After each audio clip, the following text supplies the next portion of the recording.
IB Masters Learning Center on IBMasters.com. And today we're going to look at Test 2, Section 1, numbers 9 and 10. 9 reads, the passage indicates that, after a long day of work, the narrator sometimes found his living quarters to be what? So, a couple of things here. Number one, it's got to be after a long day of work. Number two, it's got to be about how he finds his living quarters, where he lives. So, let's go to the answer choice. Remember, good general approach for this type of a question is chances are you're not going to remember the answer, you're not going to remember where it is in the passage. If that's the case, if that's not the case, you might answer 9 before 10.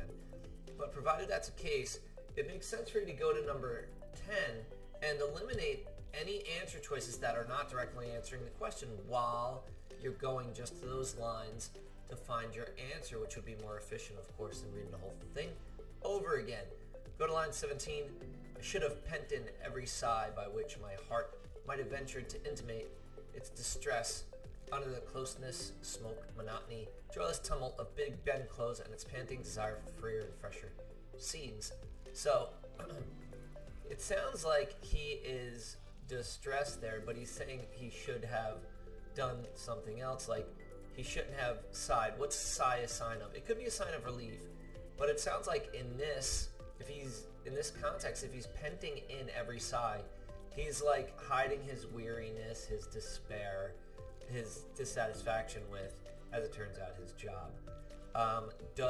Is it after a long day of work? It doesn't say that specifically, and it's certainly not talking about, well, it does say Big Ben close. It sounds like that's a street, maybe where he lived, but it's not after a long day of work. So we've got to eliminate answer choice A. Answer choice B, 21 to 23. I should have set up my image of duty, the fetish of perseverance, in my small bedroom at Mrs. King's lodgings. So he sounds like he should have looked at his job differently, maybe? Looked at it with a sense of duty rather than like trying to get some enjoyment from it, and he should have persevered. He should have stuck with it. So we don't see number 1.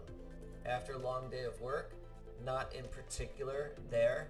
Living quarters, it does say Mrs. King's lodgings. Sounds like it's where he lives, but again, not after a long day's work. We go to line 64, so B is gone for number 10. Thoughts not varied but strong occupied my mind. 2 voices spoke within me. Again and again they uttered the same monotonous phrases. And then after it says, William, your life is intolerable. But number 1, intolerable, the mention of intolerable is not in those lines. And so answer choice D for number 9 is a decoy answer. And is it after a long day of work? Doesn't have reference or say anything like that. And is it his living quarters? No mention of that either. So looks like it's not going to be C. We'll go to the last part.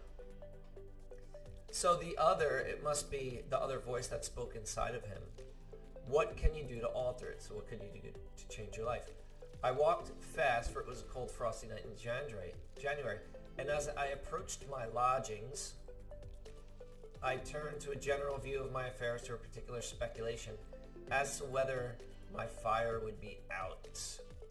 Looking towards the window of my sitting room, I saw no cheering red gleam. So the fire sounds like it's symbolic of cheer, of happiness. There's no fire, there's no cheering red gleam. What's the opposite of cheer? It sounds like it's dreary. What's dreary? It's dull, bleak, lifeless, depressing. So no cheer would be depressing. Treacherous, that would suggest betrayal, which wouldn't fit the context. It would suggest danger. It doesn't say there's anything dangerous about his house. And then, predictable. He's trying to see, he's looking towards the window of his sitting room to see if his fire's still in. He doesn't know, so definitely not predictable either. In the context of the rest of the passage, this is after a long day of work. So the correct answer for number 9 is going to be B, and the line reference for number 10 is D. Thank you for joining us today. If you like this video, click like. You can share it with someone who has trouble with these period questions. It's If there's any question you'd like to see answered from any official PSAT or SAT or ACT, leave that in the comments. I'd be happy to shoot a video on it. Click subscribe so you don't miss anything, and check out our 1-minute video on TikTok. Have a great day.